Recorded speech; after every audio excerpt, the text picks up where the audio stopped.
पीक विम्याच्या बद्दलचा होता, ज्याच्याबद्दल आम्ही प्रचंड घमासान चर्चा केलेली आहे. ट्रिगर काढून टाकण्यात आलेले आहेत. अधिकाऱ्यांची अजूनही मेंटॅलिटी हे ट्रिगर परत लागू करण्याच्या बाबतचे नाही आहेत.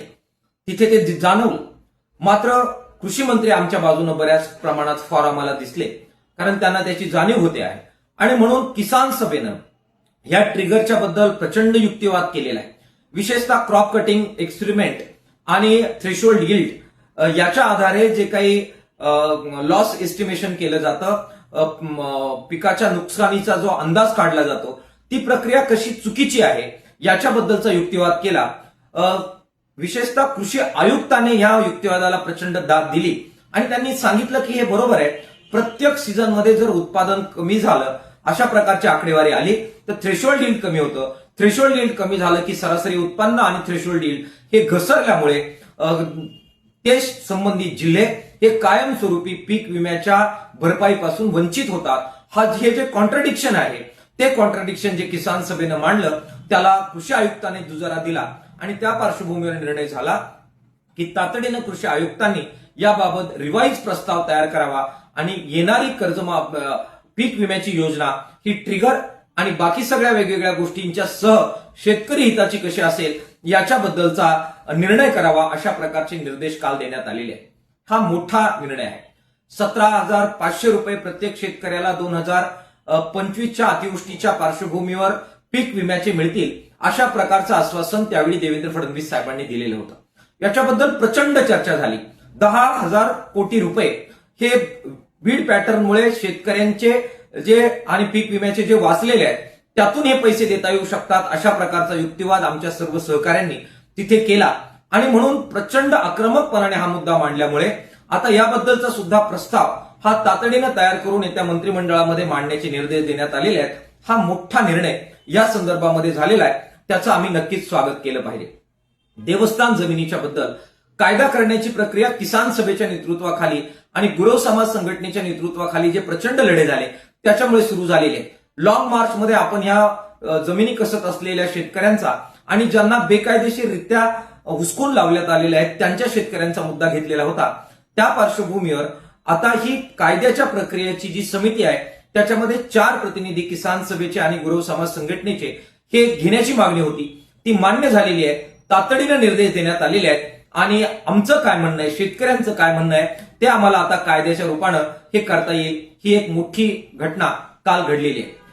कायदा येणार म्हटल्यानंतर या देवस्थान जमिनीच्या शेतकऱ्यांना गावोगावचे लोक जे काही त्यांना अधिकार नाहीये त्यांना हुसकून लावतायत, त्याच्याबद्दल फार सिरियस चर्चा झाली. विशेषतः नगर जिल्ह्यातल्या वाकडी या ठिकाणी ज्या प्रकारे अत्याचार या गुरव समाज संघटनेच्या लोकांवर करण्यात आलेला आहे, त्यांना हुसकून काढण्याचे प्रयत्न झालेले आहेत, त्याबाबत तीव्र प्रतिक्रिया बैठकीमध्ये उमटली. त्या पार्श्वभूमीवर महसूल मंत्र्यांनी तातडीनं संबंधित अधिकाऱ्यांना मंत्रालयात बोलवलेलं आहे. तिथे बैठक होणार आहे आणि महाराष्ट्रभर असे निर्देश दिले जाणार आहे की या शेतकऱ्यांवर यापुढे कोणत्याही प्रकारे अन्याय हा केला जाणार नाही. त्याचबरोबर खतांच्या तुटवड्याच्या बद्दल आणि लिंकेजच्या बद्दल आम्ही अत्यंत सिरियस मुद्दा उपस्थित केला. या लिंकेज बद्दल शेतकरी प्रचंड त्रस्त आहेत.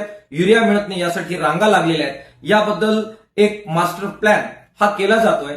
SMS आणि मोबाईलवरून नोंदणीद्वारे इथून पुढे खतं देण्याच्या बाबतचा निर्णय होतोय, जो अत्यंत स्वागतार्ह आहे. त्याचबरोबर लिंकेजची तक्रार आली की लगेच परवाना रद्द करण्यापर्यंतच्या कारवाई आम्ही करू, असं सुद्धा यावेळी स्पष्ट करण्यात आलेलं आहे. ज्या फार्मर ऑर्गनायझेशन्स आहेत, प्रोड्युसिंग ऑर्गनायझेशन्स आहेत, म्हणजे शेतकरी कंपन्या आहेत, त्याच्यामध्ये जर तुम्ही डायरेक्टर असाल तर तुमचं पॅन कार्ड त्याला जोडलं जातं. मग तो अत्यंत गरीब शेतकरी जरी असला तरी पॅन कार्ड जोडावं लागतं. आणि डायरेक्टर आहे त्यामुळे त्याचं रेशन बंद करणं, त्याला शासकीय योजना बंद करणं, असे उद्योग महाराष्ट्रामध्ये सुरू झालेले आहेत. अत्यंत तीव्रपणाने याच्यावर चर्चा झाली आणि आम्ही याला प्रचंड विरोध केला की अरे, गरीबातला गरीब माणूस तुम्हीच प्रोत्साहन दिल्यामुळे या कंपन्या, शेतकरी कंपन्यांमध्ये तो त्या ठिकाणी भागीदार झालेला आहे, त्याला लगेच डायरेक्टर म्हणून म्हणायचं आणि त्याला योजनांपासून वेगवेगळ्या गोष्टींपासून दूर लोटायचं, तर हा अन्याय कालच्या बैठकीमध्ये आम्ही मांडलेला आहे. आणि त्या पार्श्वभूमीवर सुद्धा काय करता येईल हा निर्णय घेण्याचं आश्वासन माननीय मंत्री महोदयाने दिलेलं आहे. याच्या बरोबरच ज्या वर्कस जमिनी आहेत, ज्या विशेषतः ठाणे पालघर जिल्ह्यामध्ये आहेत, त्या वर्कस जमिनी ज्या सावकारांच्या ताब्यात होत्या मात्र त्या मूळच्या आदिवासींच्याच होत्या, त्याच्याबद्दल कायदा करण्याच्या बद्दल प्रचंड युक्तिवाद झाला आणि त्या युक्तिवादाच्या आधारे कोणत्याही परिस्थितीमध्ये असा आम्ही कायदा करू, हा अत्यंत महत्वाचा दिलासा हा कालच्या बैठकीमध्ये देण्यात आलेला आहे. गायरान शेतकऱ्यांच्यासाठी सर्वोच्च न्यायालयाच्या निकालाचा जो मुद्दा पुन्हा एकदा मांडण्यात आला. राज्य सरकारबरोबर आम्ही यावेळी घमासान चर्चा केली आणि आम्ही सांगितलं की हा मुद्दा सुटला पाहिजे.